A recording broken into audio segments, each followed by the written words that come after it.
The inflation rate goes up in spite of the fact that inflation has not actually gone down since Biden has been in office. But we'll be talking about that, what this means, and what the Federal Reserve is probably going to do about this now that we are starting to creep back upwards. So, our finance will start off the day. In other news, Maui is under fire, literally, as most of the island is engulfed in flames right now. We'll be talking about what's happening with that, efforts that you can use in order to give relief to the people of the island, and make sure, of course, that your private charity is helping, because private charity does help all, but we'll talk about that and what we do there and what's going on with that. The White House cocaine, now reports are saying, most likely belong to a Biden family member, which, there are two names that come to mind right off the bat. We'll go over that and what's happening there and what we do with that. And the Tampa mayor finds a 70-pound cocaine catch in the ocean off the Florida Keys while she's fishing. Which tells me, by the way, that Kokomo is not the only thing that's off the Florida Keys. It is going to be all of this and more. Reluctantly crouched at the starting line, engines pumping and thumping in time. The green light flashes, the flags go up, churning and burning, they yearn for the cup. I am Jay Edgar, and this is Contemporary.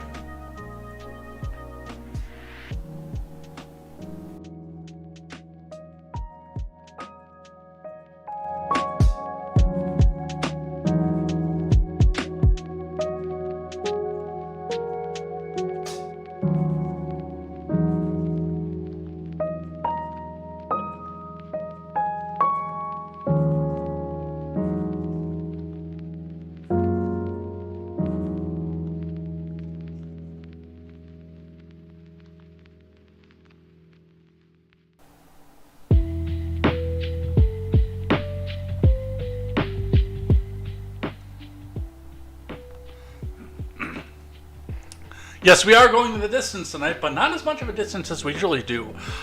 Reminder, well, actually, this is not a reminder because you guys are just finding out about this right now, but immediately after Contemporary, again, I will be joining Brew for Unfiltered Brew over on the Hello Brutiful channel. Those of you who have joined us over on Twitch before and gone with the raids, that's typically where we go on Thursdays when we're done here.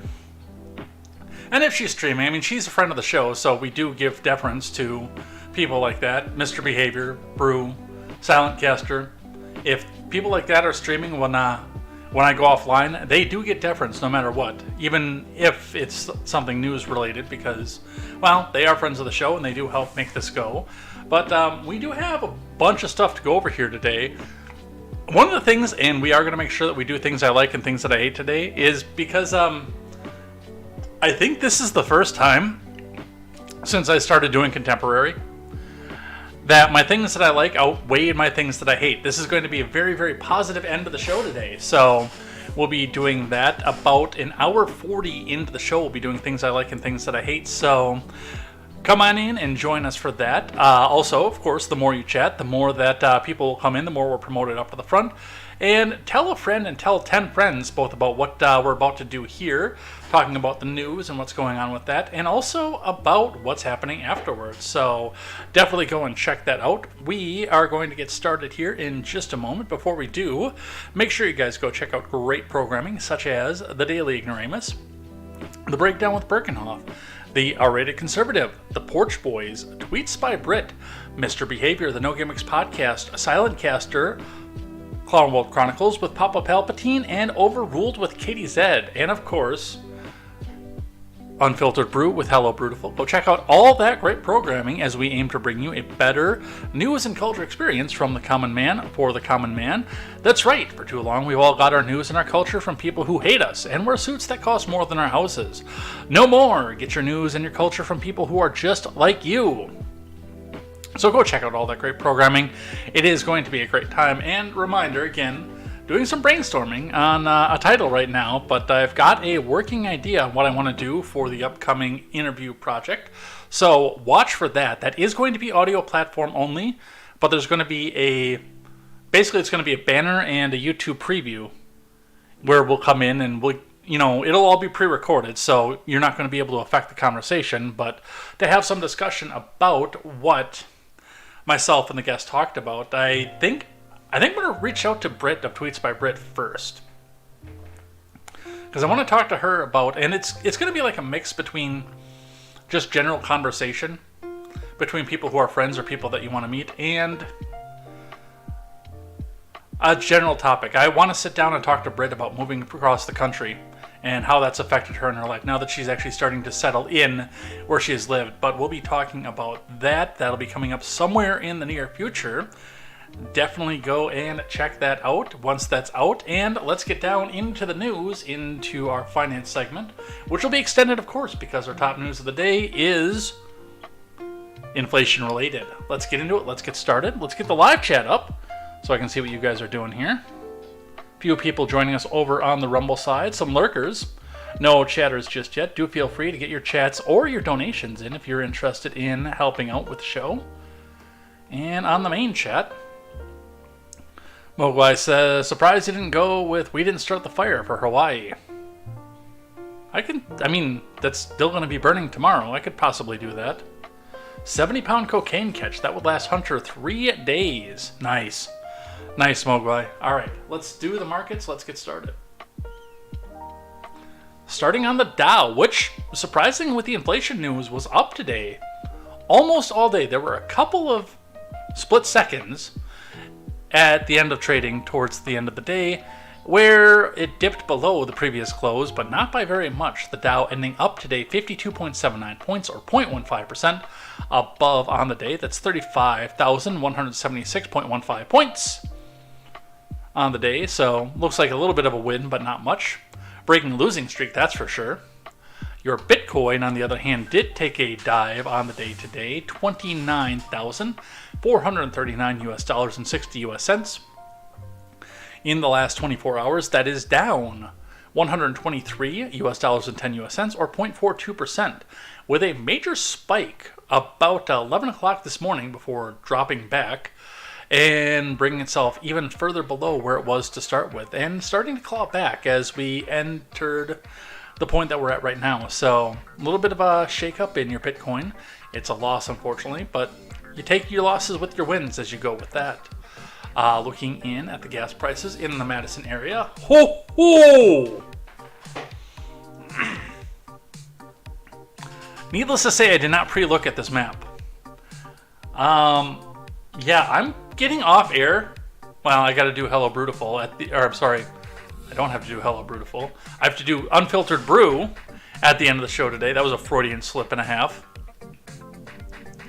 But I think as soon as I'm done with Unfiltered Brew, I'm going to stop what I'm doing, get in the truck, and go over and fill that bastard up, because 40-cent jump on the Madison area on the day. I didn't even notice. I didn't look because I stopped at the gas station to get some dinner here because I knew I wasn't going to be able to get dinner after the show because I'll be running until basically the time I go to bed tonight. But I didn't even look at the gas price. Holy crap. $3.70 on the east side of Madison is what our average is looking at. $3.70 to $3.80 on the west side, with a $3.60 coming down towards the middle, a $3.40 outlier on the mobile here. But yeah, a 40-cent jump in the gas prices in the Madison area today. Good luck wherever you're at. Remember, these gas prices do not reflect your local gas prices. Check your local listings to see what your local gas prices are. These are an average that we've been watching over one single market. And if the patterns hold true, then maybe if I was you, I would go out and get a little bit of gas too and top off the tank. You might need to rely on that for just a little while yet.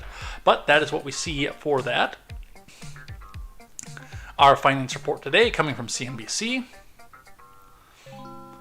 S&P 500 futures up a little changed after July's cooler than anticipated consumer inflation reading from Ha-Kyun Kim. Okay, I'm interested. I know it's cooler than expected. They expected it to go higher than what it was, but it's still going up. Futures inched up on Thursday as traders mulled over July's consumer inflation report and looked ahead to wholesale prices data. Futures linked to the Dow rose by 32 points, or 0.1%. The S&P and the Nasdaq climbed 0.1 and 0.2 respectively. During Thursday's main trading session, major averages notched small gains but were far off with session highs. The Dow added 52.79 points, or 0.15%, while the Nasdaq gained 0.12%. The S&P ticked up just 0.03. July's Consumer Price Index indicated prices rising by 3.2% on an annual basis, which was lower than the 3.3% forecasted by economists per Dow Jones. However, the core CPI, which excludes volatile food and energy costs, rose 4.7% from the prior year. I think investors in general have been just overly optimistic as we enter this seasonally weak period, said James Demmert, Chief Investment Officer of Main Street Research.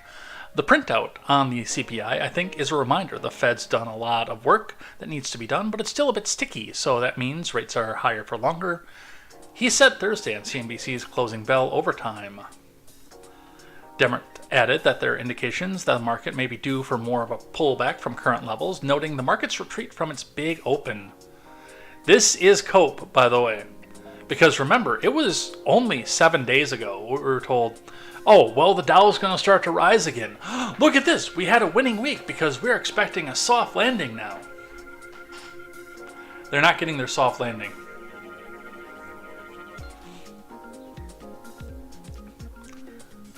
That's kind of what corrections look like as you roll through, and I think we're just a third through this one so far, he said.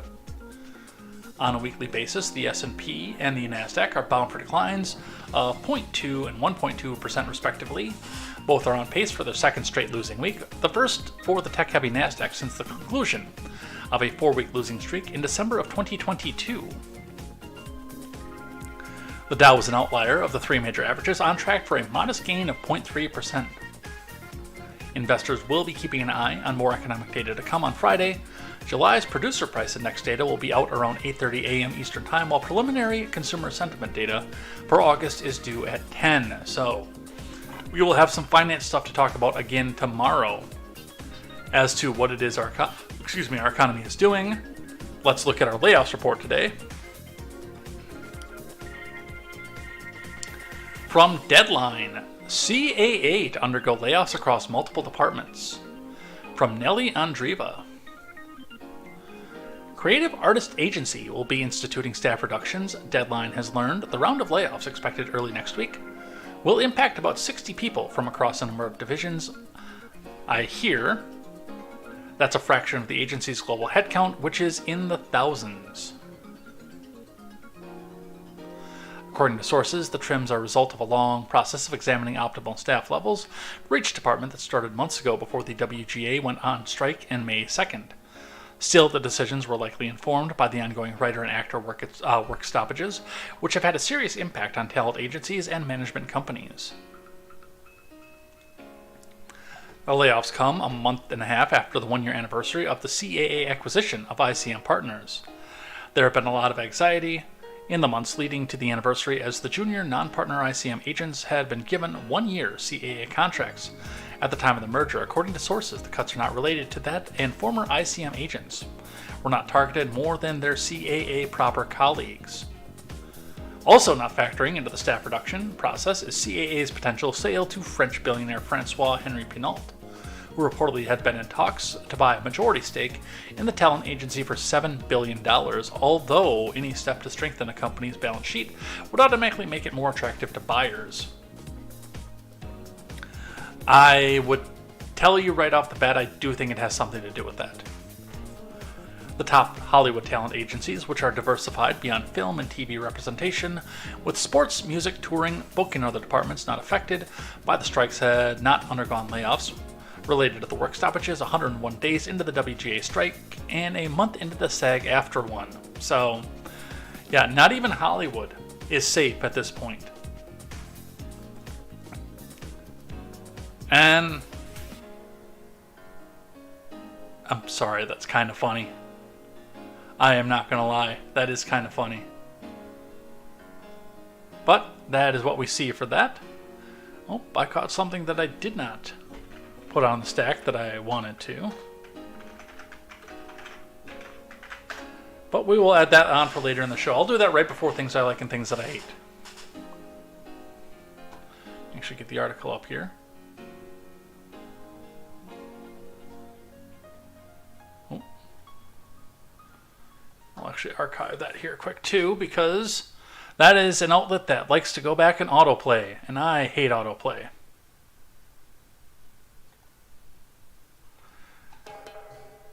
All right, let's talk inflation. From CNN Business, consumer prices rose by 3.2% annually in July, picking up for the first time in 13 months, from Alicia Wallace. I want to know where inflation was going down. I mean, of course, other than the propaganda that was coming out from our friends on the left and the paid shills, of course. Where has it gone down? So they are taking some of the prices down on some of the big ticket items because nobody was buying them because nobody could afford them. And when you have tires and trucks and batteries and TVs and pottery and Keurigs and microwaves and pots and pans and toys and towels and clothes, when they just sit on the shelf and don't do anything, I mean, the retailer has to pay taxes on the inventory that they had. They had to pay the company to get them into the stores. The company isn't paying to replace them, which means they're sitting stagnant. So, I mean, it only makes sense at some point to start lowering some of these prices just to try to entice people to buy them.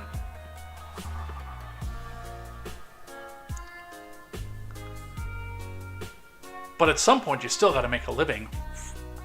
For the first time in more than 12 months, the pace of consumer price hikes accelerated on an annual basis. The CPI rose 3.2% for the year through July, up from June's 3% annual increase according to data released Thursday by the BLS. The annual headline rates increase, which was largely due to year-over-year comparisons to July 2022, when monthly inflation turned negative, came in below economists' expectations for a 3.3% annual gain. Prices rose 0.2% on a monthly basis, driven by shelter costs, which accounted for 90% of the increase, the BLS reported, which, by the way, an important thing to note on that is, and I didn't put it on the stack, but there are COPE articles saying that, hey, do we need to rethink how we look at shelter costs here? Because, yes, that is one of the things that's driving this up right now. Rent is outrageous. Now, I don't like getting gifts. If you like what I do, pay me and I'll go buy it myself. But I don't, like, that's one thing for me is I've never enjoyed getting gifts. Partially because I was so poor for the first part of my adult life, I couldn't really reciprocate. But, I mean, that's carried with me for a long time.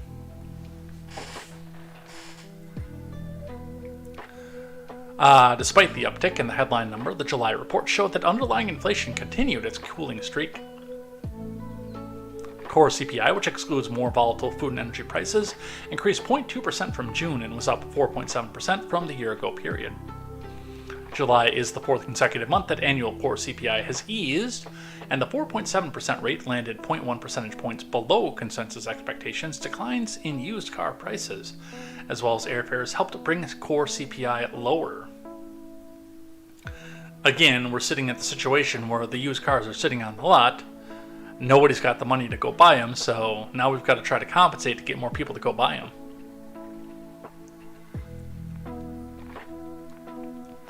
The BLS sounds like a group that chants and protests over certain officer-involved actions. I don't want to know what the S stands for. Partially because we are on YouTube. There are a couple things that have gone through my head, but yeah, I don't want to say I'm on YouTube.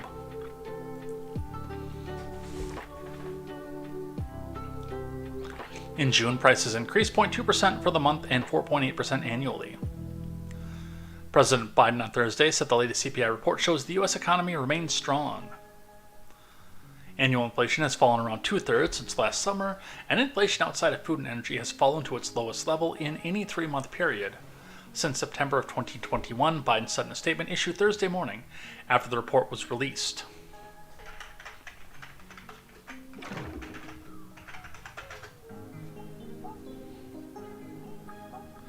I wanted to, and I thought about this a little bit earlier too, I know Sticks was talking about the fact that, they keep pointing to these factors that say the economy is doing fantastically, but I will also remind you, and we might talk about this tomorrow because now I actually am a little bit curious about looking into this a little bit more, but the U.S. consumer debt reached $1 trillion last week. I do have a note to talk about that for tomorrow, definitely, because that is not the sign of a good economy. That is a sign of a lot of people that are putting their groceries on credit and wondering what's going to happen when that bill comes due. But our inflation is up right now, so I told you it was going to come back. Now, it didn't come back as far as they expected, because they expected 3.3. From Reuters, the dollar recovers from inflation-related losses, and the yen slumps. From Gertrude Chavez-Dreyfus. The dollar reversed losses on Thursday, led by gains against the yen as investors digested U.S. inflation numbers that showed a moderate increase last month, but are still way above the Federal Reserve's 2% inflation target. The greenback climbed to 5-week peaks against the yen of 144.735 and last traded up 0.7% at 144.71 yen so far this year. The dollar has gained 10.4% versus the Japanese currency.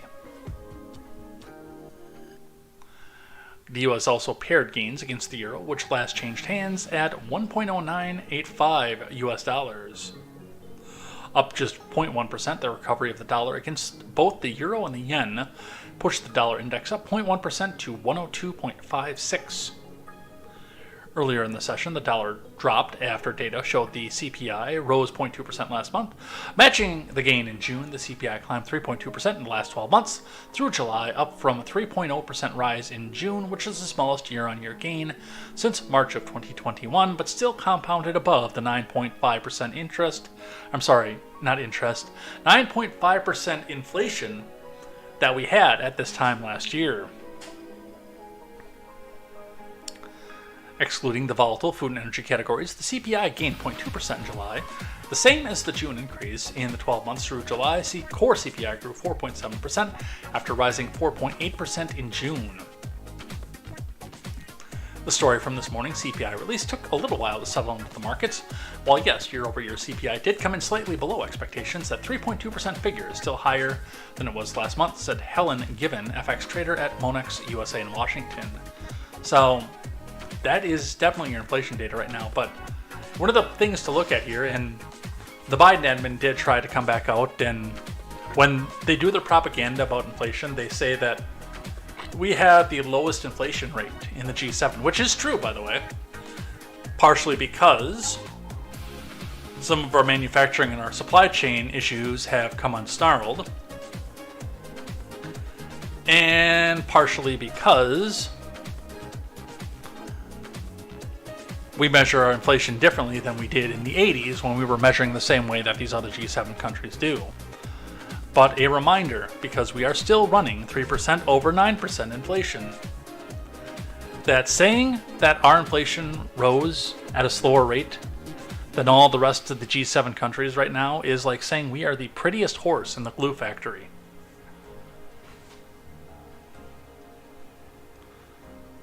Sooner or later, in the end, we are still all screwed. And a little bit of analysis from Virginia Cruto over at the Daily Wire as to why you're not noticing a change. Core inflation matches 2-year low. Here's why you're not noticing any change from Virginia Cruto. The latest reports show the job market is making positive gains, and core inflation, overall inflation, minus the more volatile prices of food and energy, is even at a 2-year low, but Americans still aren't seeing any real relief. Annual inflation has fallen by about 2/3 since last summer, and inflation outside of food and energy has fallen to its lowest level in any 3-month period since September of 2021, the White House said in a statement. Indeed, President Brandon and his surrogates have been touting the success of the admin's economic policies, dubbed Bidenomics, at every opportunity, but still polling suggests that the American people don't believe Biden is good for the economy. Well, the American people have to be right every once in a while. me have a look here. J. Edgar says what the S stands for. The banker on South Parks says, and he's gone. I don't get it. It has been years since I've watched South Park, though, so forgive me if that is a reference from somewhere recently. I did ham, turkey, and pepper jack on a wrap 2 nights in a row to cut costs. It still sounds delicious, by the way. Because I'm keto during the week, I have been eating, like when lunch comes around, I will take a slab of turkey, and I will buy the good turkey. When I first started doing this and I was still poor, I wasn't buying the good turkey, but I'll buy the good turkey. Put a little bit of cheese over it, either shredded or sliced cheese, and some alfalfa sprouts over it, a little bit of ranch, and roll that up and mow that down. It's delicious. And yes, try that with bread too on top of it. If you're one of those that eats bread. I only do that between dinner on Friday and dinner on Sunday, except, again, because I'm working with Brew tonight, I did start that a day early. And I got some tendies at the Quick Trip. I like tendies. Tendies and barbecue sauce. Yum. A recent CNN poll revealed that just 41% approve of Biden's performance overall, and only 37% approve of his handling of the economy. And this, of course, coming from CNN. Let's listen. And I'll note the reason why that his approval rating is so low at this point is because it comes down to the economy. If you look at Joe Biden's approval on the economy right now, it stinks. It is well below 40%. You see it there. 37% approval on the economy, and that's the top issue in our poll. So I don't think it's much of a surprise if you are stinking on the issue that's most important to the American public, that your approval rating also stinks. Yeah, and I mean, we've been sitting here and struggling for forever at this point. We're back to where we were in the Obama administration, by the way. I hate to say this, but it was only towards the very, very end of the Obama admin where I even thought about taking a vehicle out on credit. And that was after spending most of that entire admin underwater. By the way, I'm sorry, did I say Biden? I meant Obama. With Biden in office and doing a lot of the same things that Obama did while he was in office, I mean, I sit here, there are nights I stay up and I wonder if it's going to the bottom's going to fall out like it did back in 2009 for me. And I know it didn't fall out for everybody. I know a lot of people did stay living at home, which that's one thing that I couldn't do. A lot of people stayed living at home with mommy and daddy when they were that age, with the same age as me at that time. I couldn't do it. And part of that was because there were not the level of jobs around where my mom and dad lived at the time, and where they live now, for me to make a feasible living staying there. I would have had to travel at least an hour to an hour and a half in any direction in order to pull any sort of decent living. The reason, according to a new report published Thursday by Politico, appears to be the difference between the core inflation and the overall inflation, the latter of which is slightly up at 3.2% in July. That reflects the fact that despite Biden's claims his economy is working, Americans are still paying much higher prices for the things that they actually have to buy, namely the food and the energy costs that don't factor into the core inflation calculations. Real story on that. Like, I had an incredible week pay-wise last week because I had a ton of overtime.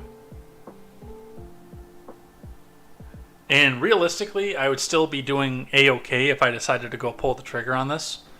But, I mean, you guys know that I want to have... I want to get a Switch. I want to get a new video game console. Because the Super Mario RPG Remake is coming out.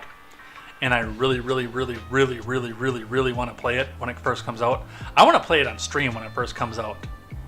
Like, that's something I really want to do. Like, you have no idea how much I want to do that. You have no idea how much I love that game. That is probably one of my favorite video games of all time. Not just in that franchise, in the whole thing. What I just saw in a moment ago when we looked at the gas prices that I didn't pre-read, I put that on hold like that. And again, I would probably still be fine if I did. Like if I went out tomorrow and pulled the trigger on that, I would probably still be fine. It wouldn't be a big deal. But just to see a slap like that into something that you have to buy in order to go back and make more money, put a lot of pause for me.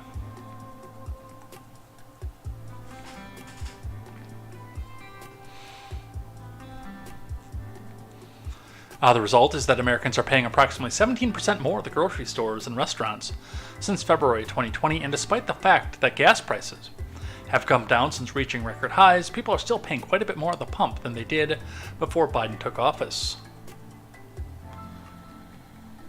So yeah, I mean, and even still, like I had said before, I sat and watched tire prices come down and down and down and down. I was quoted for the same set of tires I just put on my truck, $1,200 in September of 2022. September of last year. And I just put them on for a little over $7. Just a touch over $700. And they actually came down slightly from when I got them quoted about a month earlier too. But it's, I mean, food prices didn't come down. If anything, food prices have gone up even since then. So that's why you're not noticing anything from this. Let's grab one. Let's talk about Hawaii. Maui surveys the burned wreckage caused by the deadliest U.S. wildfire in years. From Audrey McAvoy, Ty O'Neill, Jennifer Cinco Kelleher, and Christopher Weber. A search of the wildfire devastation in the Hawaiian island of Maui on Thursday revealed a wasteland of obliterated neighborhoods and landmarks charred beyond recognition, as the death toll has reached at least 36, and survivors told harrowing tales of narrow escapes with only the clothes on their backs. A flyover of historic Lahaina showed the entire neighborhoods that had been vibrant, vision of color, and island life reduced to gray ash. Block after block was nothing but rubble and blackened foundations, including along famous Front Street where tourists shopped and dined just days ago. Boats in the harbor were scorched and smoke hovered over the town, which dates to the 1700s and is the biggest community on the island's west side.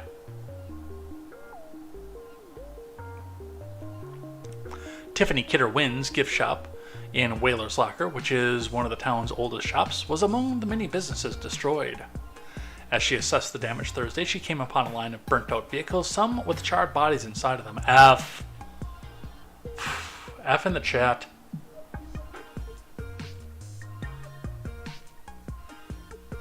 It looked like they were trying to get out, but they were stuck in traffic and couldn't get off Front Street, she said. She later spotted a body leaning against a seawall. Wynn said the destruction was so widespread I couldn't even tell where I was, because all of the landmarks were gone. Fueled by a dry summer and strong winds from a passing hurricane, the fire started Tuesday and took Maui by surprise, racing through the parched growth covering the island and then feasting on homes and anything else that lay in its path. The official death toll stood at 36 late Wednesday, making it the deadliest U.S. wildfire since the 2018 Camp Fire in California, which killed at least 85 people and laid waste the town of Paradise. The Hawaii toll could rise, though, as rescuers reached parts of the island that had been inaccessible due to obstructions of the 3 ongoing fires, including the one in Lahaina that was 80% contained on Thursday, according to Maui County news release. More than 270 structures have been damaged or destroyed, and dozens of people have been injured, including some critically. We're still in life preservation mode. Search and rescue is still a primary concern, Adam Weintraub, a spokesperson for Hawaii Emergency Management Agency, said on Thursday. He said the search and rescue teams won't be able to access certain areas until the fire lines are secure, and they're sure they'll be able to get to those areas safely. The flames left some people with mere minutes to act and led some to flee in the ocean. A Lahaina man, Bosco Bay, posted to Facebook from Tuesday night that showed fire burning nearly every building on a street as sirens blared and wind-blown sparks raced by. Bay, who said he was one of the last people to leave the town, was evacuated to the island's main airport and was waiting to be allowed to return home. Marlon Vasquez, a 31-year-old cook from Guatemala who came to the U.S. in January of last year, said that when he heard the fire alarms Tuesday, it was already too late to flee in his car. I opened the door and the fire was almost on top of us, he told the Associated Press on Thursday from an evacuation center at a gymnasium. We ran and ran. We ran almost the whole night and into the next day because the fire didn't stop. Vasquez and his brother Eduardo escaped via roads that were clogged with vehicles full of people. The smoke was so toxic that he vomited. He said he's not sure his roommates and neighbors made it to safety. Lahaina residents Kamuela Kawaka and Liulia Yaso described their harrowing escape under smoke-filled skies Thursday afternoon. The couple and their 6-year-old son got back to their apartment after a quick dash to the supermarket for water and only had time to grab a change of clothes and run as the bushes around them caught fire. So, it seems like it was, fairly intense, especially for an island. But they're saying lack of rain was one of the big causes for that. And of course, the climate alarmists are going to come back and say that this was 100% absolutely climate change. I am not sold on that. But I do see that I understand the fact that it was still devastating. How did the Maui fire start? What do we know about humans making disasters worse? From Mark Ramirez. I have theories about how the fire started. A lot of them probably not be said on YouTube. I will say that right off the bat. And I do... how close can I get to this on YouTube? I do think they were started by humans and human hands, but not in the way that the USA Today is going to tell us. Officials are unsure what started the ongoing blazes in Maui that have killed 6 people. This was from way back before it was 36. Forced hundreds of evacuations, torched structures, and left thousands without power and prompted some locals to bolt into the ocean to escape marauding flames. But some experts say they suspect human development on the island is at least partly to blame for the destruction. Wildfires have quadrupled in Hawaii in recent decades, and many scientists say the culprit is unmanaged, non-native grasslands planted by plantations and ranchers, and others unfamiliar with the island's native ecosystems. The grass is dry and prone to fires. There is no doubt that fire-prone grasses have invaded drier Hawaiian ecosystems and brought larger, more intense fires, said Peter Betusek, a professor of earth sciences at Stanford in Palo Alto. High winds and low humidity likely contributed to the fires, but officials know little else, said Major General Kenneth Hara, Commander General of the Hawaii Army National Guard, in a briefing on Wednesday. We don't know what actually ignited the fires, but we were made aware in advance by the National Weather Service that we were in a red flag situation, so that's dry conditions for a long time. So the fuel, the trees, and everything else was dry, he said, according to CBS News, Hurricane Dora, a Category 4 storm in the Pacific, fueled the strong winds overnight in Maui, with gusts of 60 miles an hour damaging the homes and knocking out power. State officials activated the Hawaii National Guard to assist police in Maui, where the areas most impacted included Lahaina, a residential and tourist area with a commercial district in the west Maui, Kula, a residential area in the inland mountainous up-county region, and Kihei, a mix of homes, condos, short-term vacation rentals, and visitor facilities in South Maui. Aside from areas with active volcanoes, wildfires were uncommon in the Hawaiian Islands prior to the arrival of humans, said David Beelman, a professor of geography and environment at the University of Hawaii in Manoa. Let me back up here. Prior to the arrival of humans, you say? On an island. that has very, very little geological evidence. Because islands are typically not that old in the grand scheme of things. I ask, and part of this is because I don't know the answer, and part of this is because I do sense that some of this is propaganda. It's about half and half, I don't know, and propaganda. But how could you possibly know this? This more recent era in Earth's history in which human activity has impacted climate and ecosystems has unofficially referred to as the Anthropocene epoch. On the other islands with less volcanic activity, fires did occur, but very, very rarely, Bielman said. This Maui situation is an Anthropocene phenomenon. Kaniela Ng, a national director for the Green New Deal Network and an indigenous leader in Hawaii, said wildfires offer further proof of a dangerous climate emergency. We need legislation that is as bold and urgent as the scale of wildfires choking Hawaii and Canada, the heat wave suffocating Texas, and the extreme flooding drowning Europe, said Ng, a former state legislator in Hawaii. How many more lives lost, or families displaced in communities like mine, is President Biden willing to tolerate before he declares a climate emergency and activates politicians to take further climate action? That's where they crack down on you, take away your electricity, and try to force you into cities, by the way. The fires come amid an ongoing debate about whether tourism is harming Hawaii's ecosystem. Earlier this year, Photos Travel named Maui among the 10 destinations on its 2023 no list that tourists should reconsider visiting because of the threat of environmental damage caused by over-tourism and climate change. What does it cost to go to Hawaii, I wonder? Clay Trauernicht, a professor of natural resources and environmental management at the University of Hawaii at Manoa, said that it would be misleading to simply blame weather and climate for the blazes.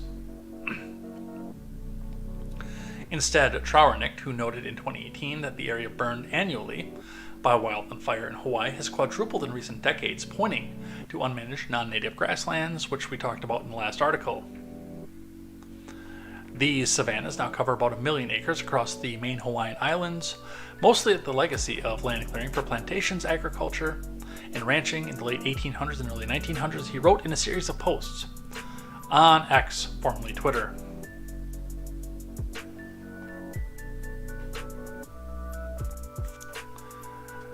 I still say that there's probably...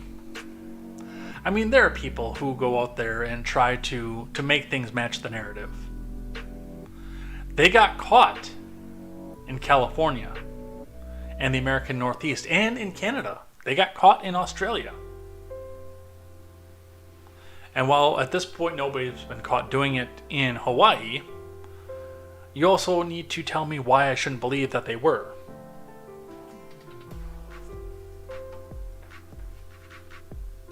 We've got some aerial footage from the Hawaii wildfires. Let's have a look here.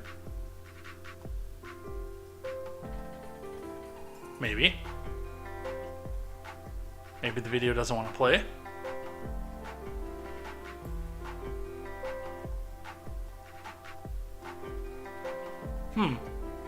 Or maybe not. Womp womp. Lame. Alright. So that's Hawaii. A lot of people lost their lives. A lot of people lost their homes. The climate change agenda is coming out and saying, hey, this is your own fault.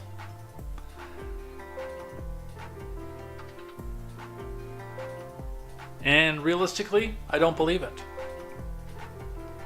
From CNN, Biden asked Congress for $24 billion more in Ukraine assistance. From Kevin Liptak and Lauren Fox.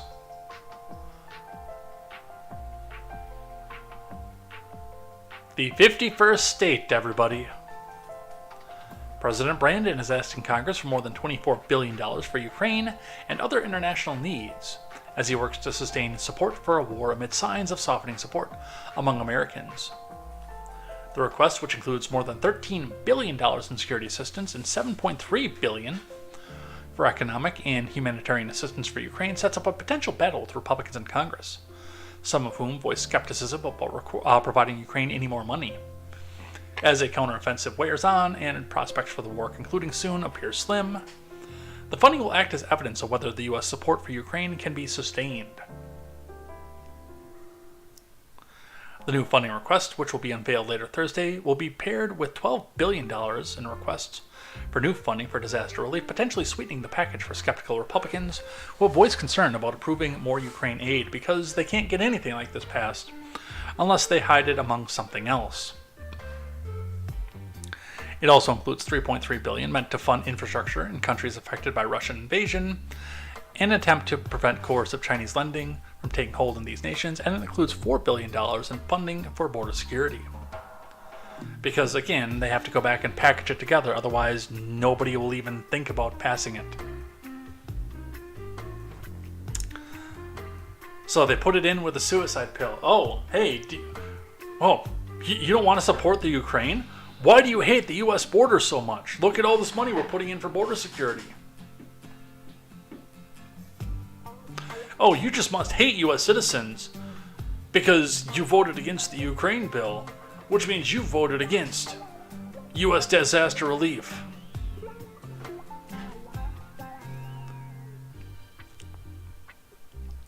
In total, the supplemental request adds up to roughly $40 billion with a B. As the impacts of Russia's war reverberate around the globe, the U.S. is committed to maintaining strong global opposition to Russia's illegal war, wrote Biden's budget director, Shalanda Young, in a letter to Kevin McCarthy on Thursday, laying out their request. How long U.S. support for Ukraine can continue has been a pressing and open question among the global coalition that's rallied behind the country since Russia's invasion in February 2022. Well, the bottom line is there's more tax dollars going to a place that people are starting to not care about. I pointed out, and I talked about this yesterday, but shortly after the invasion, and I almost went to StreamYards after this, but shortly after the invasion, Restream.io, as you can see where my pointer is up on the top of the screen, if you're watching on the video platform, if you're listening to the audio platform, you'll just have to take my word for it, but Restream, and I think a lot of you guys saw this in the past while you were watching this as well. It was the blue and the yellow. They made the R, they put it on a black background and made the R the Ukrainian colors. I don't know when they changed it back, but the last time they kicked me out and had me sign back in again. Because I think it's like every 6 weeks they make you go back and reset your credentials. BitChute does that too, by the way, and it annoys the crap out of me. But every 6 weeks or so, you have to go through, and for every Restream product, you have to go back and sign back in again. They'll bump you out, even if you're in the middle working or streaming, by the way. And when I signed in again, the blue and the yellow was gone. The support for the Ukraine is starting to wane heavily. And it took a lot less time than even Vietnam did. I thought it was going to go on for at least the rest of this term. I really did. But it's going away in a hurry. And it couldn't have gone away soon enough. Reuters reporting on the political avenue of this. Biden seeks $24 billion for Ukraine, testing bipartisan support in Congress. From Patricia Zengerli and Andrea Shalal, we'll only spend a couple of minutes on this one here. Biden asked Congress to approve about $40 billion in additional spending on Thursday, including $24 billion for Ukraine and other international needs, $4 billion related to border security, and $12 billion for disaster relief. So $24 billion for Ukraine and $16 billion in poison pill. Oh, you voted against Ukraine? Oh, you hate American people and the border. A senior admin official said the needs were great, and the White House was hopeful an agreement could be reached with Congress on the request, which covers only the first quarter of the current 2024 fiscal year. But the request could face opposition in Congress, where some far-right Republicans, especially those with close ties to former President Trump, want to pare back the billions in assistance Washington has sent to Kiev since Russian troops invaded in February 2022. Man, not even CNN put the Trump jab into there. Trump, the frontrunner in the race to be the Republican nominee in 24, has been sharply critical of U.S. support for Ukraine in the war, and 70 House members backed an unsuccessful proposal in July to cut funding for Ukraine. Chuck U. Schumer said there was strong bipartisan support in the Senate for doing more to back Ukraine and help Americans affected by natural disasters and fight the scourge of fentanyl. Challenge to Chuck U. Schumer, by the way. List all three of these bills separately and see what gets how much support. I'd be willing to bet the natural disasters funding would get unanimous support. And even the border security, I would think more Democrats would vote against the border security than would vote for. Or than Republicans would, I should say.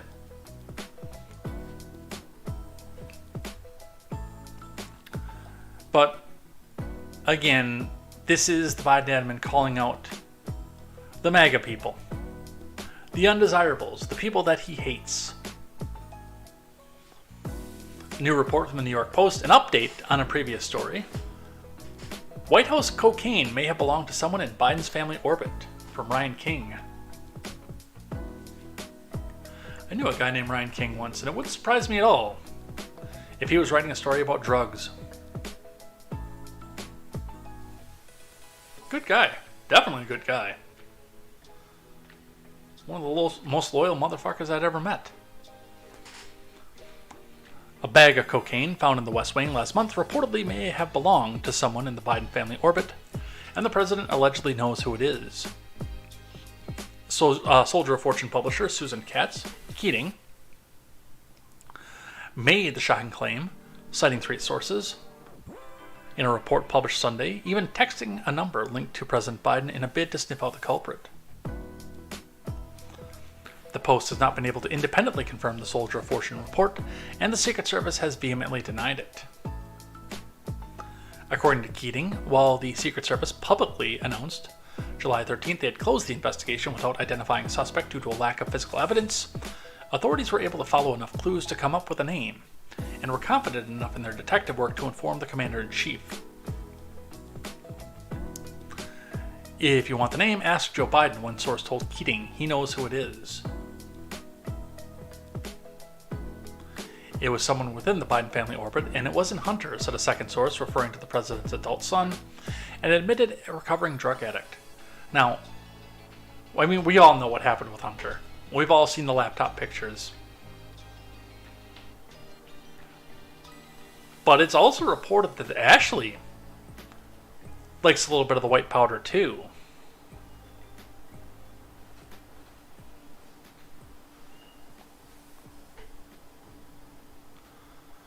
Keating said she texted the number provided by the White House purportedly to send Biden's SMS messages and asked point blank, 3 trusted sources tell me the Secret Service gave you the name of the person who brought the coke into the executive mansion. Is this true? And if so, can you please confirm the name? Yeah, you're not going to get that answer.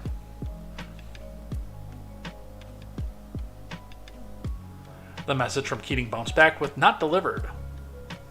The Post sought to replicate the process by texting the same number provided in the Soldier of Fortune article. The response appeared to be an automated text linking the community messaging platform, which also wouldn't surprise me. And I'm almost positive that that is entirely automated as well. But don't worry, in the most surveilled building in the free world, and probably in the entire world, they can't figure out who left a baggie of coke. And they keep changing the story as to where it was found. Alright, let's talk about Comer. We're going to start with a video. Colin Rugg with a lengthy tweet to go above that, which we're not going to read. But Jim Comer announces he'll be subpoenaing Joe Biden and Hunter Biden to force them to testify about their scheme to sell Biden influence. Preemptively, and this is, by the way, not with me saying that Biden and Hunter didn't do it, because I truly believe that they did. But what I'm about to say here when I'm saying this is, when I say you're not going to get anywhere with this, is these people are lawyers. They know how to get around the questions. Biden can hide behind executive privilege on a lot of things. The elder Biden, I should say. And Hunter can weasel his way around the questions.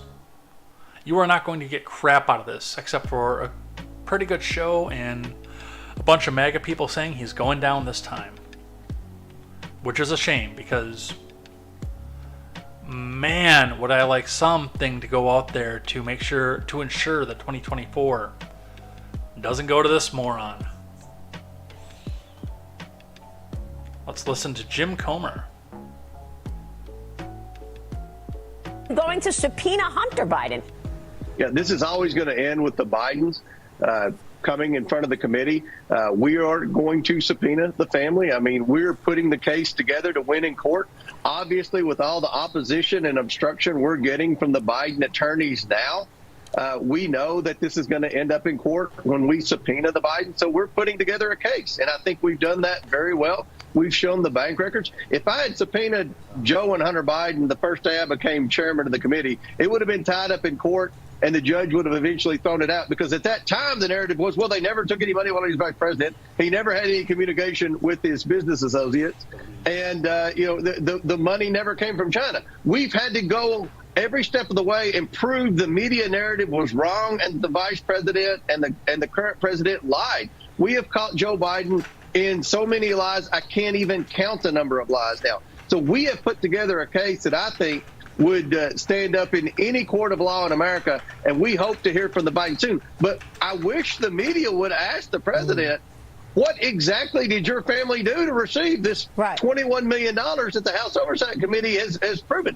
He just continues to say, well, that's a lie. That's not true. We have their bank records, Maria. Right. Bank records don't lie. Congressman, when are you expecting to subpoena Joe and Hunter Biden? Well, we want to talk to about 3 or 4 more associates first. We've been communicating with a couple of them.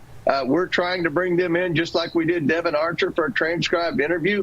If they don't come in voluntarily, then they'll be subpoenaed. So this is taking a lot longer. But if you look at how the special counsel, Durham or other special counsels conducted investigations, I think our committee is going a whole lot faster than any other congressional committee in history and any other special counsel. Yeah. This is a complicated case, and we're being obstructed every step of the way by the Department of Justice, by the FBI, by the Secret Service, by the IRS, and by the Biden family attorneys. Wow. But that's not stopping us. We continue to produce evidence about every 2 weeks. Well, we would not. Again, as much as I want to see, and I will remind you again that if they find the smoking gun and a video footage of Hunter delivering the cash that he just got from the Chinese businessman directly to his dad, Donald Trump is still not going to come down on a white Pegasus and take over and fix our country. That will not happen until January 20th, 2025. I even have questions about whether that can happen. But there's no constitutional mechanism to install the former president back into his place until the people have spoken and Biden's term retires. Even if he's taken out of office, it's got to go to Kamala. And then if she should get taken out of office before she can appoint her next vice president, then it goes to McCarthy. But most likely, because it only takes a simple majority Senate confirmation, anybody that she goes and puts up will be rubber stamped the next day in the Senate. Oh, look, we've got a new vice president. Oh, look, that only took us 20 minutes.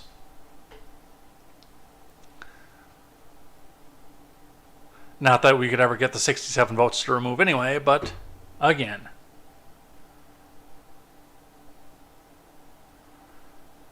All right, what else do we have?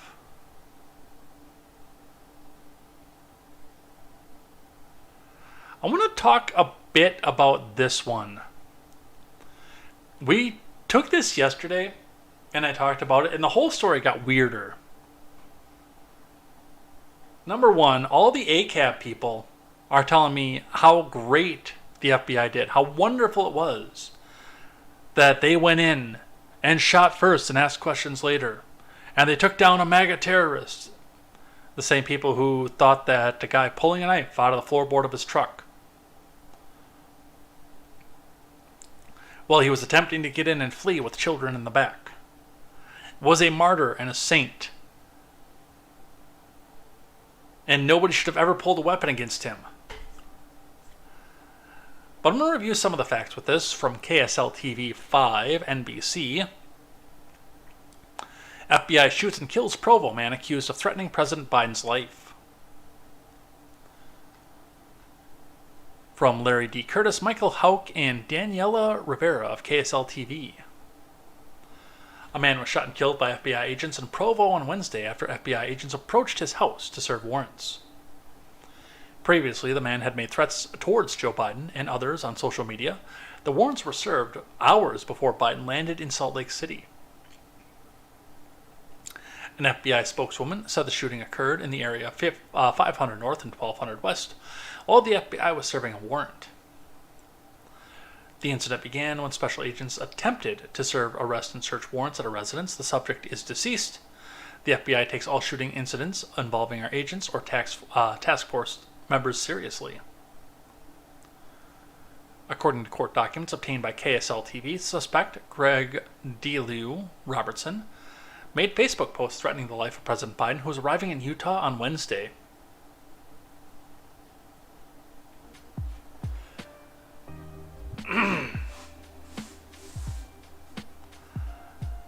Some of this I can't read on YouTube.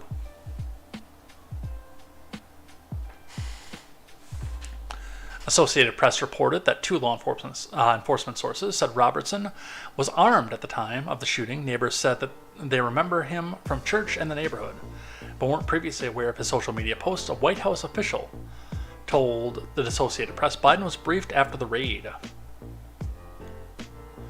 It's almost like he wanted a confrontation with the FBI, Carl Schmay, a retired FBI supervisory special agent, said. He's calling himself a MAGA Trumper. Come after me, but the reason the FBI investigated him is because he was making threats or violations of federal law, Schmay said, not because of his political beliefs.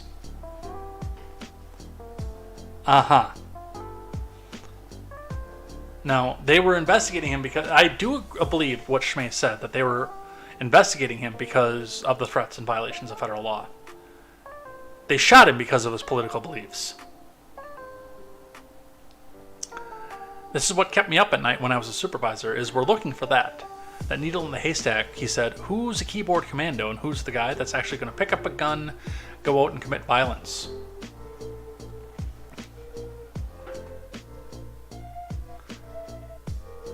According to the court documents, Robertson also threatened the government officials like DA Alvin Bragg.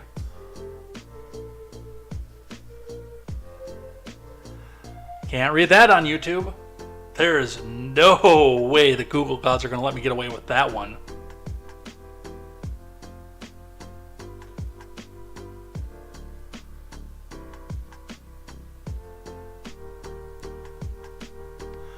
According to court documents, Robertson mentioned the visit of the FBI agents to his home on a Facebook post, saying the agents were close to a violent eradication.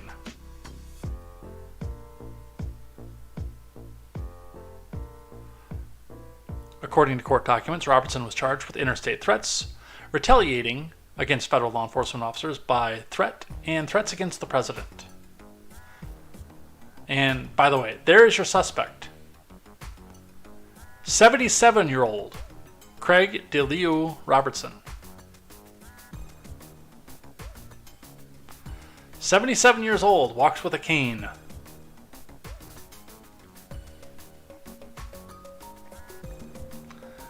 Over, and again, numerous posts that I cannot read on YouTube. There is no way.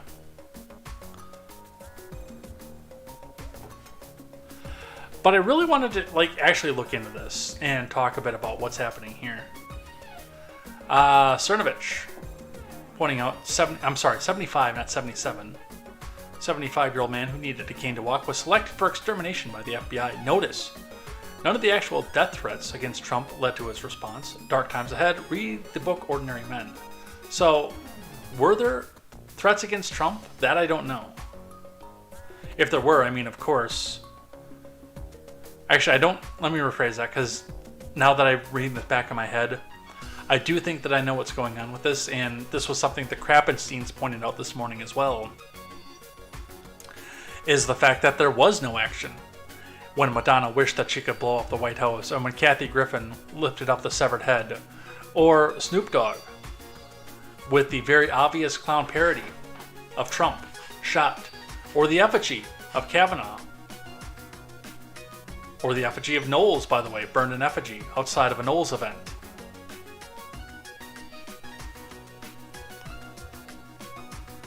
And I don't think the government needs to be coming out and killing people over expressing themselves, no matter how horrifying it is. But it's the selective enforcement that gets me, that bothers me.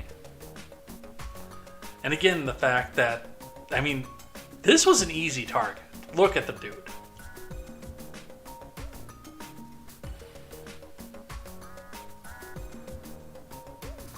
There are other things out there, and again, stuff that's not getting mentioned on mainstream media, but other rumors going around about the fact that this was a 6 o'clock in the morning raid.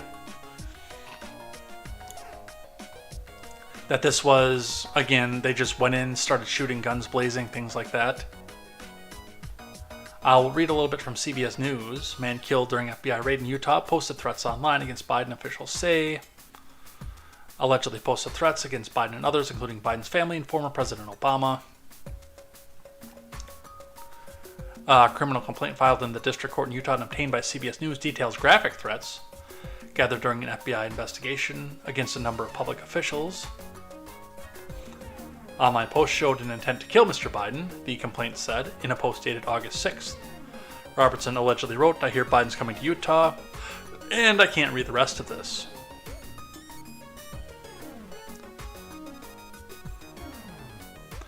According to the complaint, the FBI had been investigating Robertson for 5 months for also allegedly making threats against officials, including Garland, Letitia James, and Alvin Bragg, all of whom are overseeing criminal or civil proceedings against former President Trump.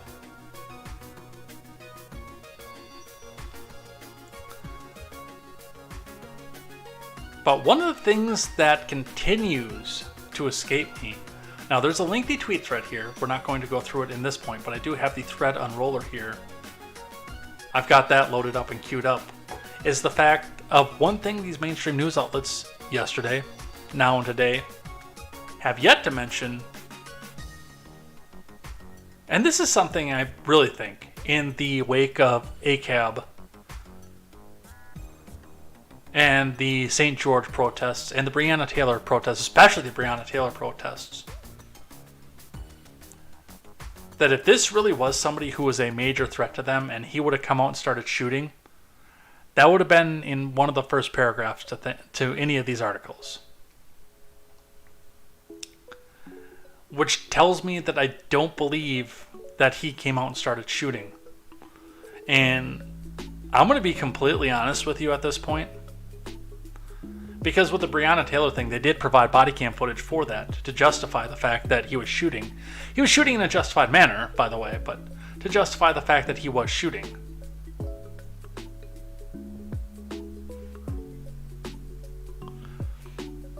But you are going to have to show me that he was shooting at you before you went in, guns blazing, and took a military to take down one 75-year-old man. Look at the thread unroller here so we can look at some of this and what Michael Tracy is saying. There's been no claim made that this individual fired on FBI agents or even that he was armed at the time of the fatal altercation today. Apparently, allegedly, a giant squad of militarized personnel was incapable of apprehending a 75-year-old man without gunning him down at his doorstep. Which, I mean, to me, here's the scene. Pull this back out over here because I know we'll get a better picture off of this. Here's the scene, full headgear, full fatigues, rifles, a full battalion out here. That to me harkens back to Shira the guy in Massachusetts, the airman. Because again, we've got a relatively small E-1 airman in the Air Force, and they had the MRAPs and the Barretts, and their M6 is out.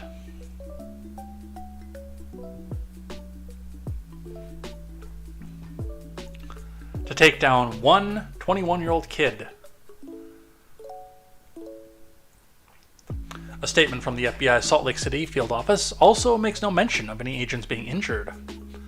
We have no further details to provide, the statement says. If this guy really did open fire on FBI agents, wouldn't that probably be the very first detail they'd provide? This guy's offense was allegedly posting a bunch of demented memes on social media about political figures, which he apparently characterized as merely as dreams of his. Either way, note the cheerful, credulous reaction to him being executed on site in a surprise 6 a.m. raid.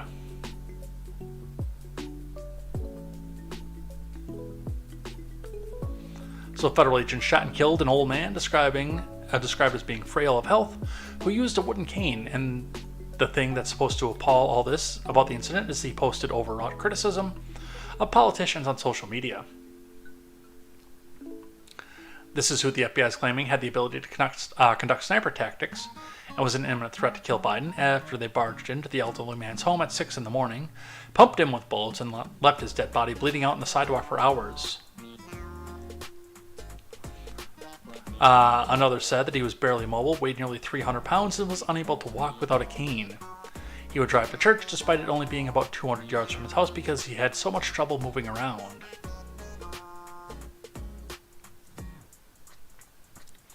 Every last person local Utah newspapers have interviewed about this man have mystified that the FBI could have possibly perceived him as a genuine threat. No, I would contend that this was a message to remind you to stay in line, otherwise you'll be next. And there are a lot of people out here too who are coming out and saying, "Oh, you're making up a victim complex now. MAGA makes up victim complexes all the time, and conservatives, there's no wilder imagination than a conservative who thinks that he's a victim." Dude, this guy was not a threat. This could have been de-escalated. What he was posting on social media, as referenced by the fact that I couldn't say it out loud, was abhorrent.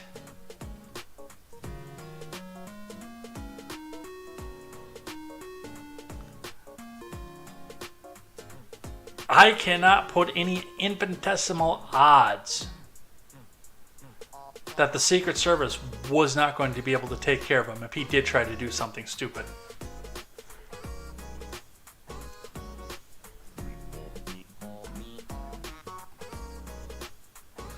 One of the things, and this is probably one of the more horrifying things that I've pulled up in my head over this is, and I mean, this goes back to what Vivek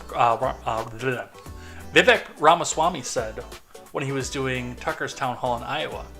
And that is the fact that a lot of what led to January the 6th and what happened on that day to those people is when they started to gather and when they decided to protest in front of the Capitol before it all got out of hand, was that the impetus for them gathering was the fact that they were not being heard. They'd been shut in their house for months and months and months on end by that point, and being told that their legitimate concerns about the spike in votes at 2 o'clock in the morning on election day was feeble conspiracy theories and they needed to just completely fuck off. And nobody should take any of them seriously. That's the powder keg that our government is putting out there. And when they do something like this, they're looking for a spark. They're looking for something to set it off, because if there's an uprising from, and I will admit, relatively small portion of MAGA in this country, that will be the impetus that the government, the neocons, the Biden people, and even the progressives use to take martial law to the next level. That's why I keep telling you people, when they go have these massive protests that they advertise for months in advance on mainstream and even alternative social media, where somebody comes into your live chat on an alt platform and says, "Hello, fellow patriot, will you be there in the park across from the Capitol for the Justice for January 6th rally? Come there, otherwise you're not really a patriot. Show up and show Donald Trump how supportive you really are." And every time one of these things hits up to the news and they say that this is definitely going to happen and they're increasing security and they're posting FBI out there and SWAT and everything else, I say the same thing every time. It is a trap. And if they do decide to go full bullets, which I don't think they will, you will be fish in a barrel. But if they get enough of you in there and start handing out bricks and having some unscrupulous people say, "We've got to go inside the Capitol," and we actually have a legitimate uprising in this country, then that is when the military comes down and starts taking guns and stacking bodies. Because then they can label the other people as the evil people. Right now, if they start stacking bodies more than one or two at a time like this, without justification, and I use that term very loosely,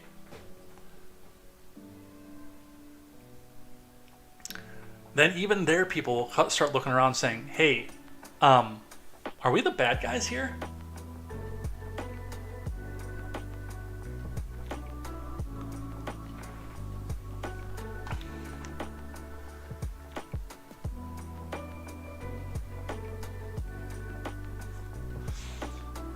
All right, from NPC News.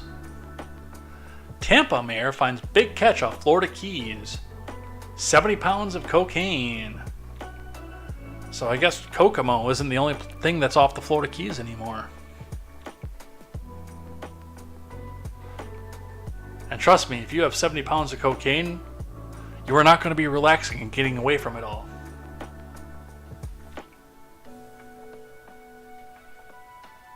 Your body might wind up in the sand, but not with a tropical drink in your hand. That's for sure.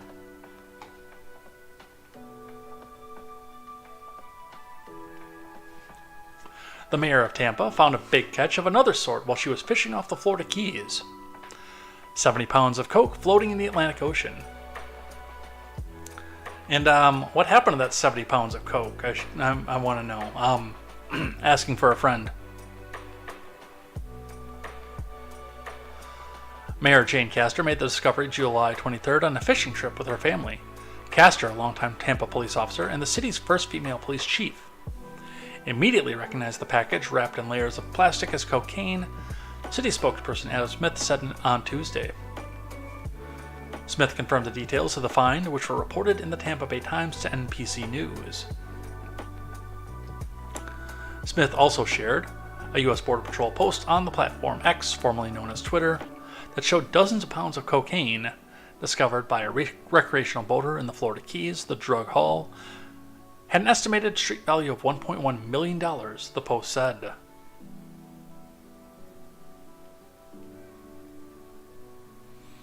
After Castor spotted the coke, her family lifted the package about the size of a microwave onto the boat.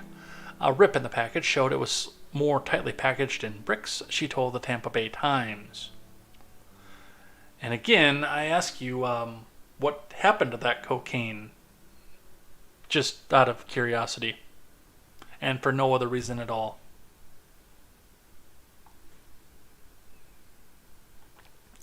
Speaking of Border Patrol, from CBS News, crossings along the U.S.-Mexico border jump as migrants defy extreme heat and asylum restrictions, from Camilo Montoya Galvez.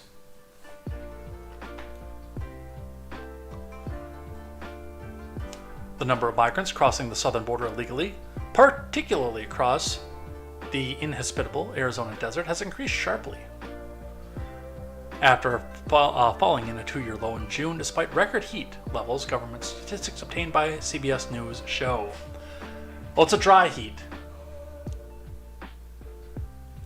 In recent days, Border Patrol agents in the Tucson sector, which covers most of Arizona's border with Mexico and parts of the Sonora, have seen the number of migrants arriving in daily soar to as many as 1,900, an increase of 134% from an average of 812 in June, according to unpublished agency figures. Migrants, including families with young children, have been traversing the Arizona desert in large groups, generally an indication of the involvement of smugglers amid extreme and dangerous temperatures that surpass 110 degrees each day in most of the region. The sharp increase in migrant arrivals has been particularly acute around Lukeville, a small Arizona town near Oregon Pipe Cactus National Monument. With limited holding space in that remote region, Border Patrol resources have been strained by the spike in crossings, with agents resorting to keeping migrants men outside in triple-digit heat to avoid overcrowding at an overcapacity station in Ajo, another desert town. Reached for comment, Customs and Border Protection confirmed a significant increase in migrant crossings in the Arizona desert. It also acknowledged it has been holding some migrants outdoors near a station in Ajo since the facility is not equipped to hold a large number of migrants. The agency said the migrants have been held in shaded areas. Well, and a couple things that I will point out to this. Number one, the majority of the people who are coming through the station are coming from a much more equatorial, hotter, and more humid climate than what they're coming in right now. So, in addition, I mean, heat stroke is a thing no matter what. Whether your body's used to a heavier climate or not.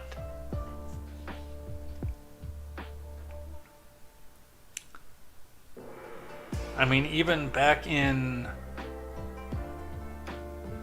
not this past Christmas, but the Christmas before, when I visited the Zeds for a week and did contemporary from the Zedstead. Even back then, when it was 70 degrees for the entire week in Atlanta, in the last week of December, I was wearing a t-shirt and sweating my balls off. Partially because I don't wear shorts. In the heat of 70 degrees. And the natives, minus KTZed, who is Chicagoan at heart, of course, but the natives were walking around in coats, sweatshirts. Like when I met Britt for the first time, she was wearing a full-on coat. Jessica Green, too. Full-on parka. And winter boots in the midst of this. And I couldn't believe that. Because my body was accustomed to that part of the year being 40 below.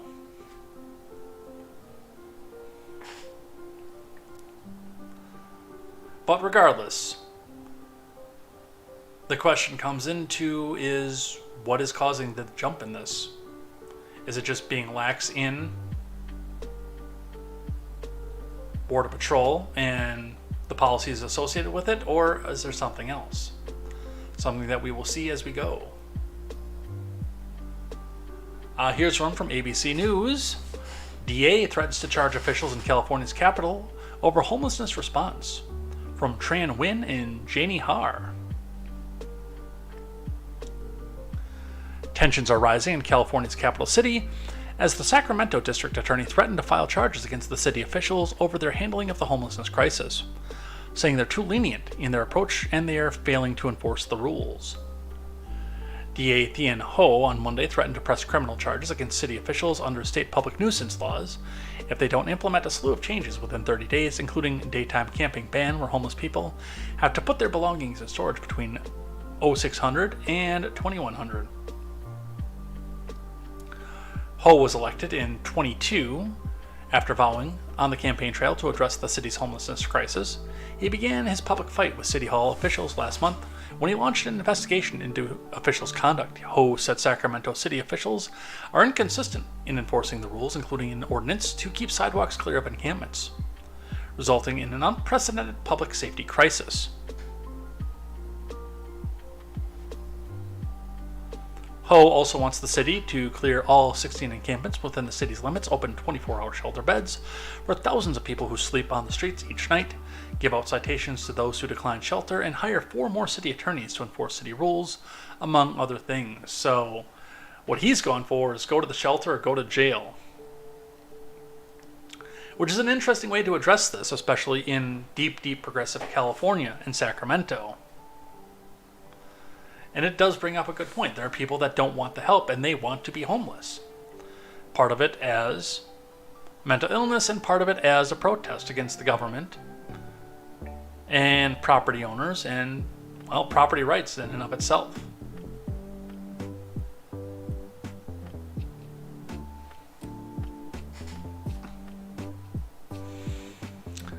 The question, of course, is always going to come from, especially if you're paying out billions of dollars in reparations against your state's debt, where you're going to get the money for the shelters and the beds. I don't think they thought that far through yet, but, I mean, it's California.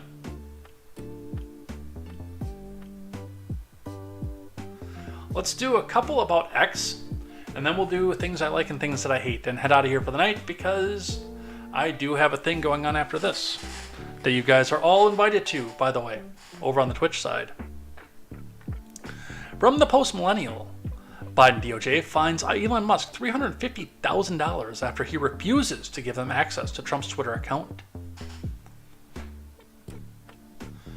From Hannah Nightingale, newly released court documents reveal that federal prosecutors had obtained a search warrant for 2024 GOP frontrunner Trump's Twitter account on January for their investigation into Trump's alleged attempts to overturn the 2020 election. But X, formerly known as Twitter, under owner Elon Musk, refused to give them the information. The search warrant had been sent with a non-disclosure order prohibiting X from notifying anyone about the existence of the contents of the warrant. Oh, yeah, that makes me feel better. Oh, yeah, we're just going to go through and hunt through DMs, but don't you dare tell anybody. The court document said that X had initially delayed the production of the materials required while undertaking the unsuccessful litigation objections to the NDA. While the social media platform ultimately complied with the warrant and handed over the requested information 3 days after the deadline, the district court held X in contempt and was fined $350,000 to give away your DMs. Remember, too, by the way, if you send a direct message or text or anything else in the commission of something illegal and the government wants you bad enough, or even if they don't want you bad enough, they will get that information.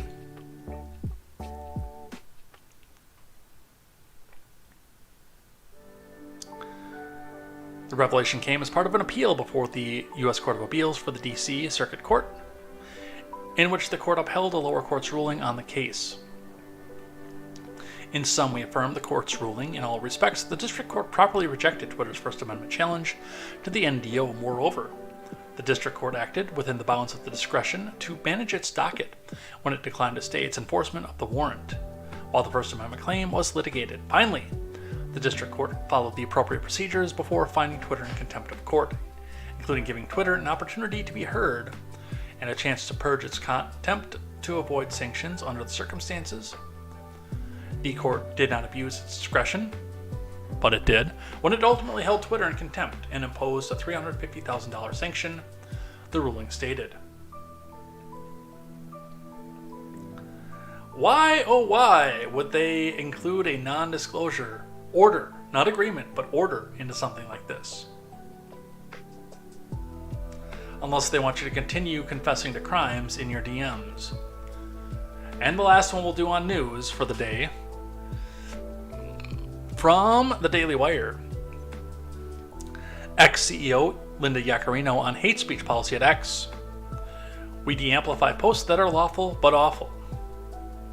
So what the hell are we paying $8 for?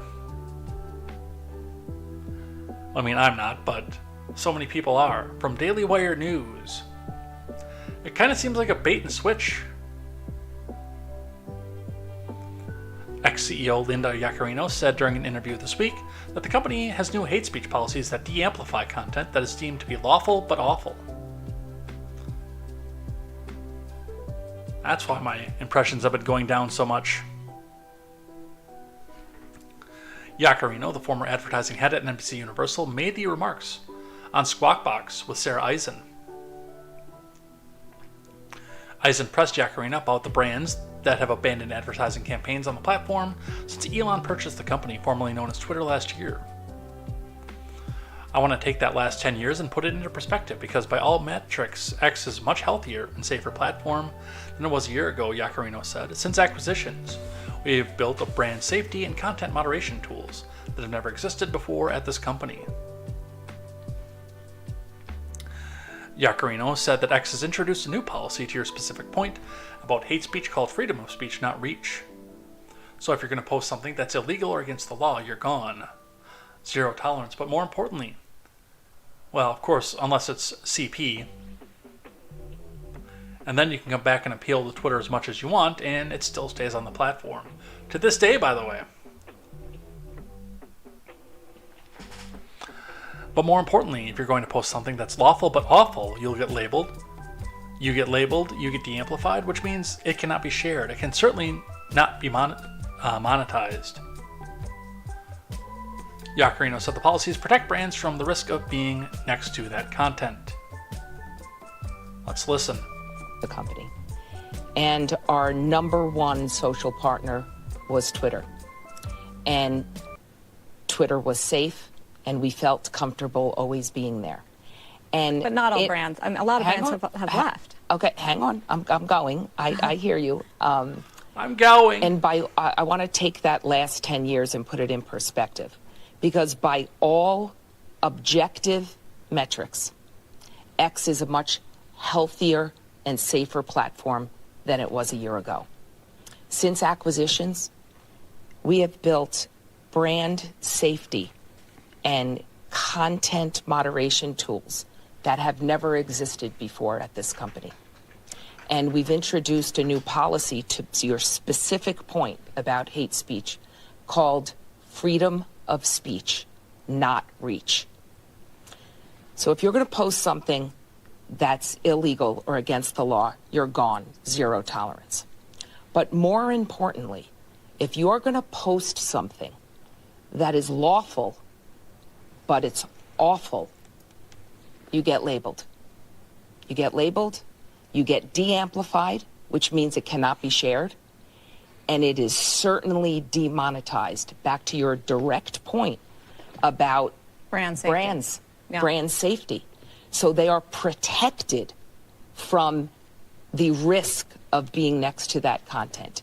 And it's also why it's really important to note that once a post is labeled and it can't be shared, and the user sees that, 30% of the time, they take it down themselves. Staggeringly, they take it down. And that reducing that hateful content from being seen is one of the best examples how X is committed to encouraging healthy behavior online. So basically we're going right back to Jack and Parag's Twitter /X. Fantastic. All right, let's head out of the news. We're going to do some things I like and things that I hate. But before we do, I just wanted to point out, and this was brought to my attention today. Number one, the DJ that did the Cupid Shuffle did pass away today, but also a beloved person in these circles, especially considering that I love to do an impression of Dale Gribble. Guns don't kill people. Government does. I need some polish on it. It's been a while. But Johnny Hardwick, the voice of Dale, has passed away. 64 years old. From ABC 8 out of Texas. Paul Wedding reports Johnny Hardwick, the voice actor and comedian known for portraying Dale Gribble on King of the Hill, has died at 64, TMZ has confirmed. Hardwick, a Texas native, voiced the character since the show's inception in '97. The show is scheduled to come back for a new season on Hulu. But it's unclear if Hardwick has recorded his lines for the new season at this point. TMZ reported that law enforcement were called Tuesday to Hardwick's home in Austin for a welfare check where they found his body. Hardwick was pronounced dead at the scene. While no cause of death is known yet, no foul play is suspected, which is interesting considering Johnny Hardwick himself versus the character that he played most famously. Hardwick's Gribble character was a mainstay on King of the Hill, which was set in fictional town of Arlen in Texas. Show creator Mike Judge confirmed in '09 that the setting was inspired by the Dallas suburb Richardson, where he once lived. Aside from voicing Gribble and other minor characters, Hardwick had also served as a producer, story editor, and staff writer on the show. Hardwick won an Emmy in '99 for Best Animated Program as producer of the show. He appeared in 258 episodes of the 259 episode series. Which one did he miss? Because I thought he was in all of them. Actually, I think it was still Mike Judge in the first one, the pilot, if I remember correctly. But in honor of Hardwick, and probably one of my favorite television characters, let us look at, and I don't even care if I get demonetized for this, or blocked in some countries or otherwise, 6 minutes of the best of Dale Gribble.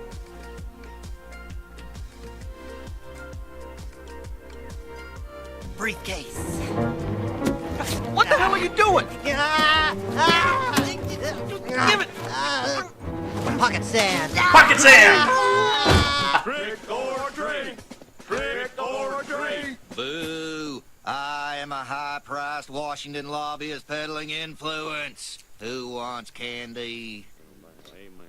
Run, Hank! Portal to hell! Rematch? I thought we agreed never to discuss the horrors that we saw on the killing fields of the Fun Center. I know what's wrong with it. It's a Ford. You know what they say Ford stands for, don't you? It stands for fix it again, Tony. You're thinking of a Fiat, Dale. Fix it again.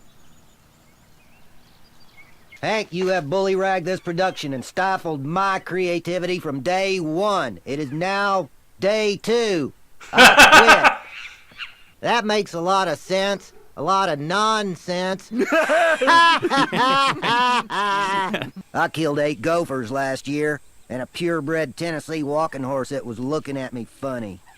Is that a real computer? Yes. Oh, in that case, my name is Rusty Shackelford.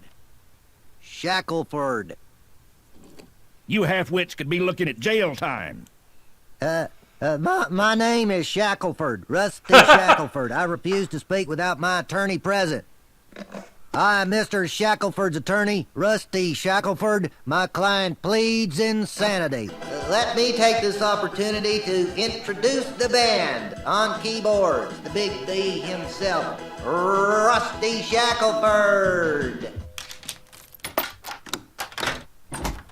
Dale Gribble? Maybe. Who's asking? Rusty Shackelford. What? It's me, Dale. But that's impossible. Rusty died in 3rd grade. I didn't die. I moved. You need to stop using my name, Dale. I am not using your name, and I am not Dale. Come on, Dale. You're smoking the same brand of cigarettes you did in the 3rd grade. Get off my property, whoever I am! Whoa, this bridge goes into Mexico. Whoops, did I make a wrong turn? All right, let me try to spin around. Nope. Not yet. Now? Nope. Oh, well, we're in Mexico. What are you gonna do? All right, Twister. It's just you and me now. 10 years ago, you took my shed. Did you think I'd forget that? Come on, bring it on! Stop! No, please, let me go! This is no time for jokes, Boomhauer. This tornado's already classified at level 2 on the Fujisaki scale. A storm that strong will send an egg through a barn door. 2 barn doors if one of them's open. What would you do, Mr. Gribble? Level 3 will send an egg through a brick wall. Tornado chasers call it Humpty's Revenge. I'll be in my think hole.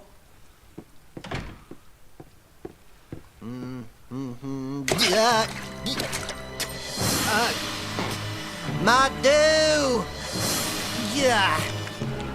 How could you do this to me, Puff Puff? Ah! My cigarettes! No! Godspeed, Johnny Hardwick. Thank you for the memories. This might inspire me to get Hulu. Because I think I need to binge King of the Hill. I had a couple seasons on Amazon, but they pulled it from Amazon when Hulu took it all over. This might be the thing that pushes me to get it. Alright, let's do some things I like and some things that I hate. Things that I like today. From SiriusXM reporting. Dennis Quaid releases gospel album inspired by his journey from cocaine to God.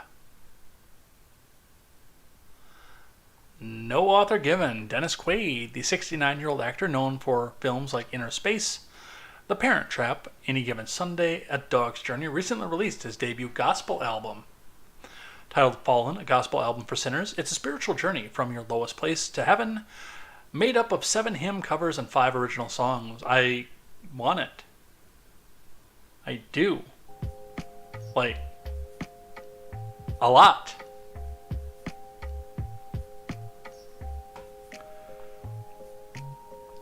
Dennis joined host Olivia Lane on the SiriusXM Nashville studios for an exclusive interview on The Message, where he detailed his own experience with religion, how spirituality helped him out of drug addiction, and what his strong songwriting process looked like. Dennis shared he's been a musician since his grandfather bought him his first guitar at age 12. Immediately I started songwriting because I realized I was never going to be able to shred a guitar, so it was kind of a defense, he said. But I just kind of naturally felt myself doing that. It's an affliction, and it won't go away. Based. Absolutely based. So, I will be looking this up. It does not give the name of the album, but I will definitely be looking for this one and seeing where I can get it from. There it is. Fallen, a gospel album for sinners. I read that earlier in the article. Fallen, Please Don't Give Up on Me, Why Me, Lord. God Gets Lonely Too, Just As I Am, Amazing Grace, based. Life's Railway to Heaven, On My Way to Heaven. What a Friend We Have in Jesus, one amazing hymn, by the way. The Lord's Prayer, Welcome Home. And I'll Fly Away, probably one of the best Southern gospel songs I have ever heard. When I die, hallelujah, by and by, I'll fly away.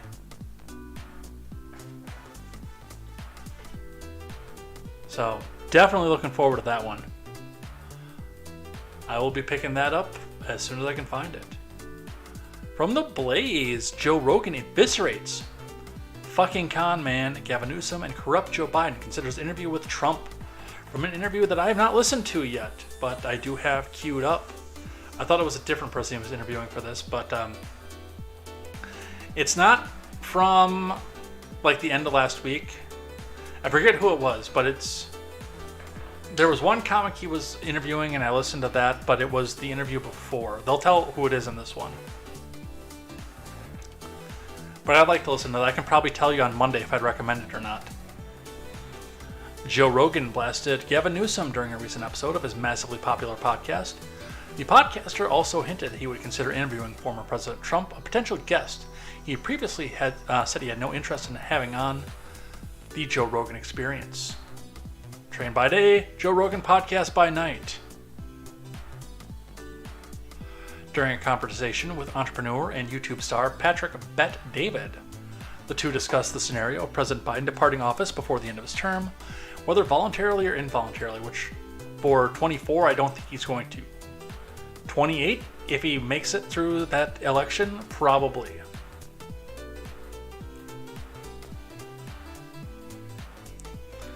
Rogan said, I just can't imagine the United States wants President Kamala Harris. I don't think anybody wants that. Nobody fucking wants that, man. Maybe some people would prefer that over President Trump, but nobody wants that. Rogan then bashed Newsom over his domineering and hypocritical governance during the pandemic.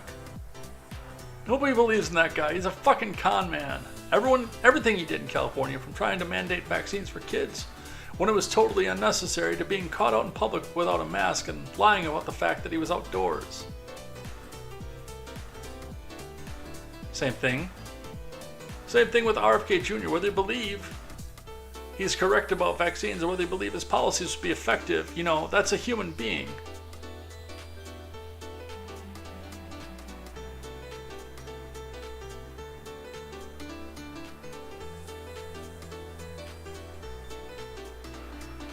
During the course of the interview, Bet David petitioned Rogan to consider inviting Trump on the widely popular podcast.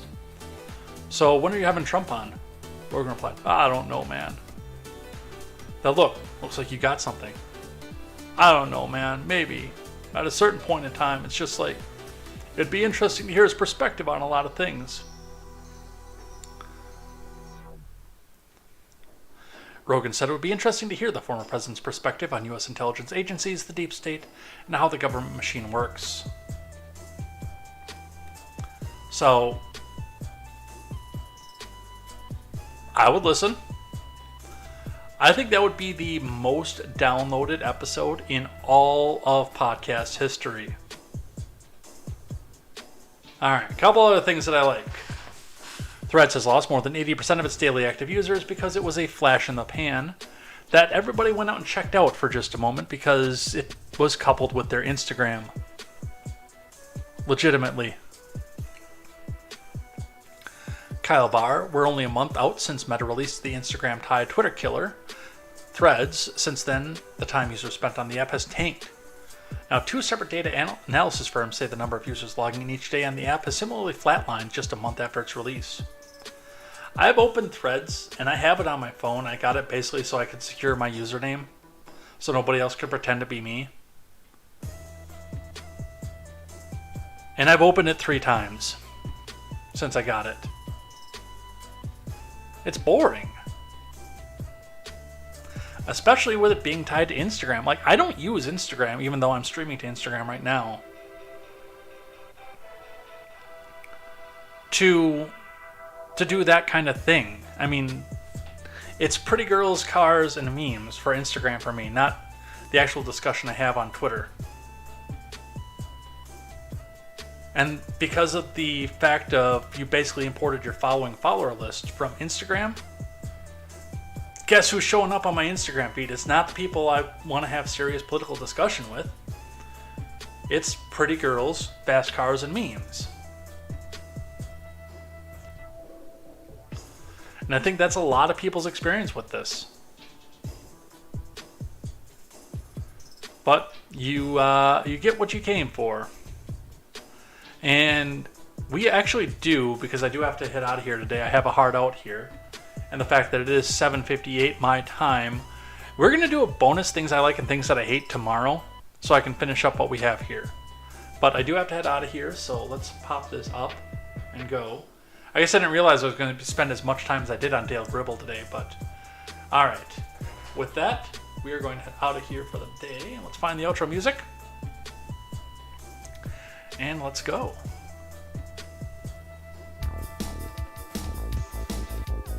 Alright, so on an abbreviated contemporary today. Thanks to everybody who came by and joined in the live chat. We got a lot done, a lot to talk about here.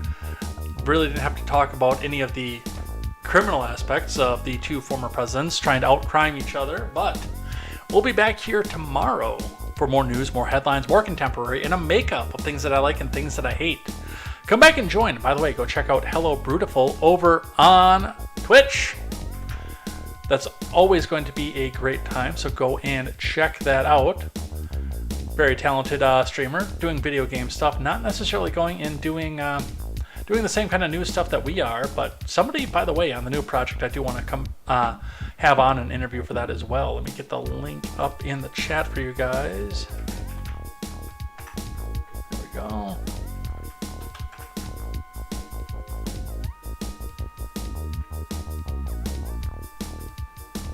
Get that up here. Into the Rumble. And come back and join me over there. We are going rating over on Twitch, but not to Hello Brutiful because she's not live yet. But come back and join me for that. I believe that is going to be at 8:30 Central Time. So give it a little bit of time to go get prepped, go figure out the mechanics and everything else, what's going on there. Come back and join us there. Take care. Otherwise, have a good night. See you soon. Grab some dinner, grab some friends, and get some people over with brew. And we will see you here tomorrow for more news, more headlines, and more contemporary. And until then, I am Jay Edgar, and this is Contemporary. Take care.